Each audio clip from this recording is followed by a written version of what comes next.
So what do you remember the most from your time here way back when?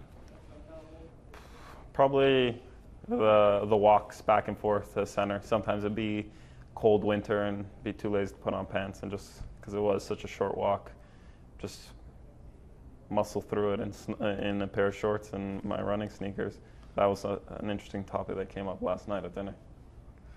And And then played some tennis on top of that. Got pretty good at it. Obviously, being here was quite formative for me throughout that transition years, especially from juniors into pros before I headed overseas to work on things. But this was really the first accumulation of the talent that we had throughout Canada in one place, because Canada is so dispersed, so big, and obviously many people were not playing tennis to that caliber. So it was very important to bring the people together. what did you benefit the most of from that time in the Bahamas? Just getting that weekend, getting 2 days in? Yeah, having the freedom of spending time and working on my tennis without being overly concerned about my health, and just really had the time to focus on the things I wanted to add on and incorporate over these last 2 weeks, but then also over the many weeks coming and through the last 6 months of the season. What are those key things? I think really getting back to being sharp, moving better, but then also being more efficient on my serve and dictating more with my forehand. Things that aren't normally my strengths is what I've actually been doing quite a bit better, but I've sort of been missing those key components to my game in the important moments. So not the strengths you've been doing better. Is there one or two things that stand out the most? I've given myself a lot of opportunities. It's tough to say. It's been over only a couple matches that I've played, but on returns, I've been a lot more efficient. Don't really give away free points. I'm always there, but then when I get into those situations where I should step up and take control of the point, either with my forehand or coming forward, that's sort of where I've hesitated and struggled a little bit and haven't been as efficient. With tie breaks, you've won your last 9. Obviously, the serve is the weapon. But do you have a different mindset to Milos, like in those breakers? I think it's my mindset, but I think it's also the mindset of my opponent. I think there's two ends to that blade that really make a difference. I think my opponent's aware of that I can really serve out my aspect of the tie breaks on my points when it's on my serve, and it doesn't give them a lot of breathing space if they're not sharp on theirs. But then also that gives me the freedom on my end of things to swing through a few returns because I'm aware of the mentality and the difficulties that they might be facing in those situations as well, and that I can be sharp and extremely sharp in those situations. When we talked the other day, you talked about, look, my game has improved. The results may not be there. What areas have you seen the most growth in that you're happy with? I think from the mental aspect of things, I really step up even when I'm playing quite poorly. And give myself a chance. I know how to use those things to get the best out of myself, but also how to use those things to try to get my opponent to think a little bit, or to get them out of their comfort zone a little bit. And then I think the other aspect is I've gotten much better at playing the score lines in matches, but also the return side of things. Those first shots, I get myself into points much better. So I'm not necessarily always dependent on scrapping around, that I can get to the point in my game to give myself that strike to have a chance to take over the point or to dictate in the point a little bit earlier in points as well.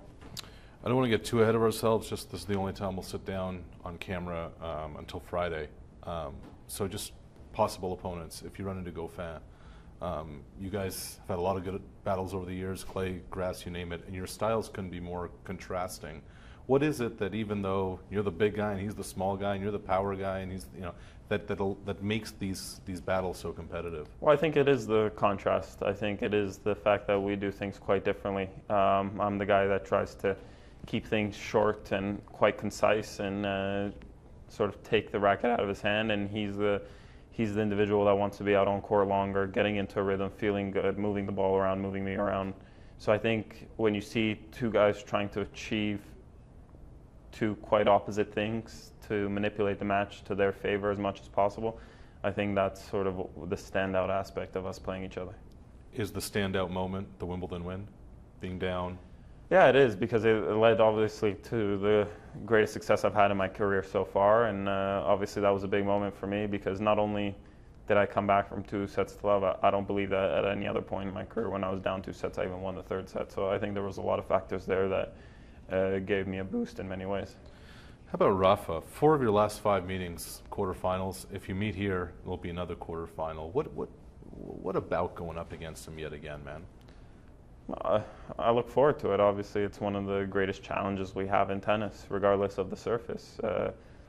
Especially this year, he's been playing some phenomenal tennis. He's been second to one player in the world as far as performance goes, and he knows how to win. He's done it for many years throughout his career. He's achieved things that I doubt will ever be replicated in tennis again, and that alone makes it exciting, but also the challenges I've had in facing him in important moments. There's some backstory to it. Maybe not the thickest of backstories, but one of a personal one for me that I would want to achieve in.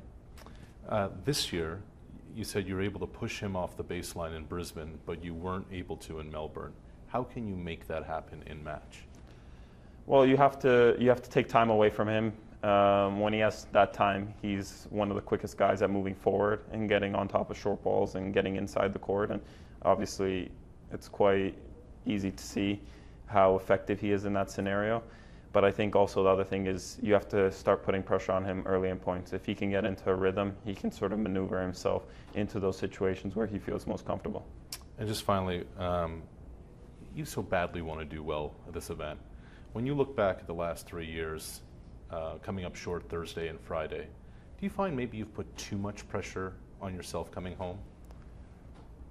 Maybe in other years I have, but I don't think it's necessarily been the same storyline across all the past years since I had my best year here in 2013. So I think each time it's been a different storyline, and I think this is one of the times where there's probably, maybe from a personal note, the least infused pressure on myself, just because of a lot of things haven't necessarily played out throughout the beginning of this year. I'm really just focusing on more simple goals rather than just a result-based goal here.